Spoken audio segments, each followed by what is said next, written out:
ఎర్రమెట్ల police station పరిధిలో ఇటీవల కాలంలో పోగొట్టుకున్న ఒక 28 మొబైల్స్ ఇప్పటి వరకు ఈరోజు రికవరీ చేయడం జరిగింది. వాటిని ఈరోజు మనం ఎవరైతే పోగొట్టుకున్న వాళ్ళు ఉన్నారో వాళ్ళకి ఆ మొబైల్స్ అందించడం జరుగుతూ ఉంది.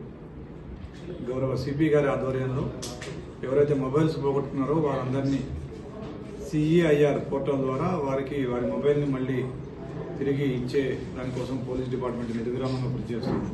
దాంట్లో భాగంగానే ఈరోజు ఈ కార్యక్రమం చేపట్టడం జరిగింది.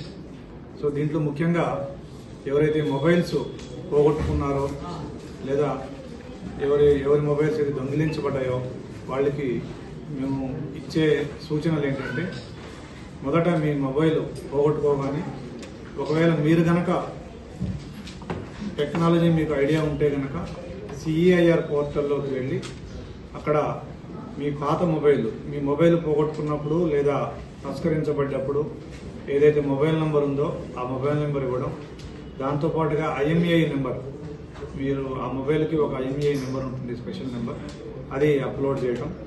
తర్వాత మీ ఐడి ప్రూఫ్, ఆధార్ కానీ డ్రైవింగ్ లైసెన్స్ కానీ ఫోటో ఓటర్ ఐడి కానీ ఇలాంటిది ఏదైనా ఒక ఐడి ప్రూఫ్ దాంట్లో అప్లోడ్ చేయడం. తర్వాత ఇవి చేయడం, దాని తర్వాత కన్సల్ట్ పోలీస్ స్టేషన్ ఏ లిమిట్స్ వస్తుంది అలాగే మిగతా డీటెయిల్స్ అన్నీ కూడా అప్లోడ్ చేయడం. లేదంటే పోలీస్ స్టేషన్కి వస్తే మేమే మీ తరఫున ఇవన్నీ చేస్తాము. మీ అప్పుడు mobile number, IMEI number, ID proof తీసుకొస్తే మేమే CEIR పోర్టల్లో వీటన్నిటిని అప్లోడ్ చేసి దానికి ఒక పోలీసు కంప్లైంట్ నెంబర్ ఒకటి జనరేట్ అవుతుంది. ఆ నెంబర్ కూడా అదే పోర్టల్లో అప్లోడ్ చేసి ఆ నెంబర్ ఇస్తాం మీకు. తర్వాత మీరు ఒకటి కానీ మీ బంధువులది కానీ ఎవరిదైనా ఒక ఆల్టర్నేటివ్ పోయిన నెంబర్ కాకుండా వేరే నెంబర్ ఇస్తే ఆ ఆల్టర్నేట్ నెంబర్ కూడా CEIR పోర్టల్లో కనుక అప్లోడ్ చేసినట్టయితే మనకి ఆ నెంబర్కి ఒక OTP వస్తుంది. ఆ OTPని కూడా CEIR పోర్టల్లో మళ్ళీ మనం నమోదు చేయాలి. అప్పుడు మీరు ఏ మొబైల్ అయితే పోగొట్టుకున్నారో ఆ మొబైల్ లాక్ అయిపోతుంది, దాన్ని ఎవరు వాడడానికి అవకాశం ఉండదు. మళ్ళీ ఎవరైనా కానీ ఆ మొబైల్ వాడడానికి ప్రయత్నం చేసి దాంట్లో కొత్త సిమ్ వేసినట్టయితే కనుక ఇమ్మీడియట్గా మీరు ఏదైతే ఆల్టర్నేట్ నెంబర్ ఇచ్చారో ఆ నెంబర్కి ఒక మెసేజ్ వస్తుంది. అదేవిధంగా పోలీస్ స్టేషన్ కూడా ఒక మెసేజ్ వస్తుంది. దాంతో మనం ఆ ఫోన్ని ట్రాక్ చేసి పట్టుకోవడానికి వీలవుతుంది. కాబట్టి ఎవరైతే ఫోన్ పోగొట్టుకున్నారో లేదా ఫోన్ యొక్క దొంగతనానికి గురైనారో వాళ్ళు ఇమ్మీడియట్గా మీకు కుదిరితే మీరు CEIR పోర్టల్లో నమోదు చేసుకోండి. లేదంటే మీరు పోలీస్ స్టేషన్కి రండి. ఒక ఐడి కార్డు, ఒక ఆల్టర్నేటివ్ మొబైల్ నెంబరు, పాత మొబైల్ నెంబరు, IMEI నెంబర్ తీసుకొని రండి. మేము తప్పకుండా మీ మొబైల్ పొందడానికి, మీ మొబైల్ మళ్ళీ తిరిగి మీరు పొందడానికి మేము సహాయం చేస్తాము. ఇంకొకటి ఏంటంటే, ఈ మొబైల్స్ దాదాపుగా ఏవైతే దొంగిలించబడినాయో ఆ మొబైల్స్ జగదీష్ మార్కెట్కి వెళ్ళి అక్కడి నుంచి వేరే రాష్ట్రాలు కూడా ఇప్పుడు కూడా మనం చూసినట్టయితే 28లో కూడా మనం బీహార్ నుంచి, ఆంధ్రప్రదేశ్ రాష్ట్రాల నుంచి కూడా ఆ ఫోన్లు తీసుకొని రావడం జరిగింది. కాబట్టి చూడడానికి అవకాశం ఉంటుంది. సో ఈ పని చేయండి, మీ మొబైల్ మీద తిరిగి పొందండి. Thank you very much. ఇంకొక సూచన ఏంటంటే, ఎవరు కూడా పాత మొబైల్స్ కొనడానికి ట్రై చేయకండి.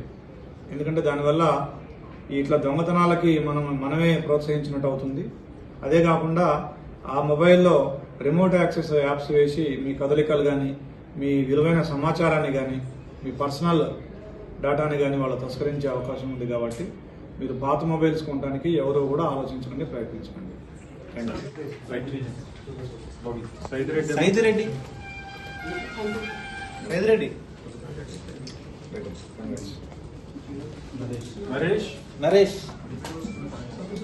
నరేష్ కనకాయ నెక్స్ట్ రాజు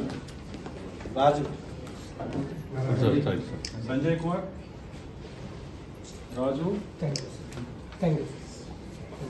సంజయ్ కుమార్ మనోహర్ ఉమెన్ అన్నారు అంటే ఉమెన్ అందరిని తెలిసి నవీన్ 1+. నవీన్ రూపాయరమ్మా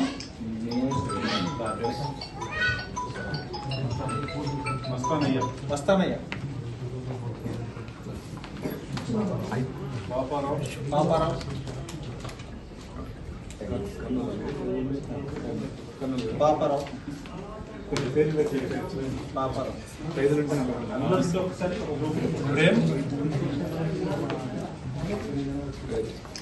మీ పేరు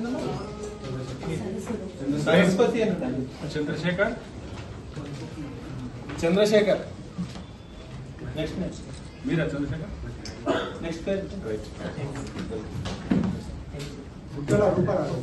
రూప స్నేహిత్ జీ స్నేహిత్ నెక్స్ట్ పేజ్ చదవండి మీరు. జీవన్ కుమార్ జీవన్ కుమార్ మంచి నిమిషాలతో పడుకో ఇష్టం లేదా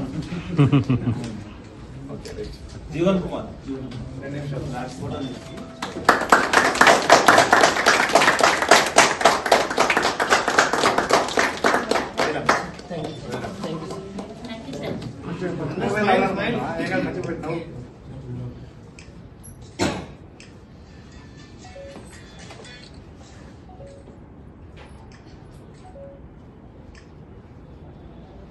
థ్యాంక్స్ చెప్పండి అందరూ.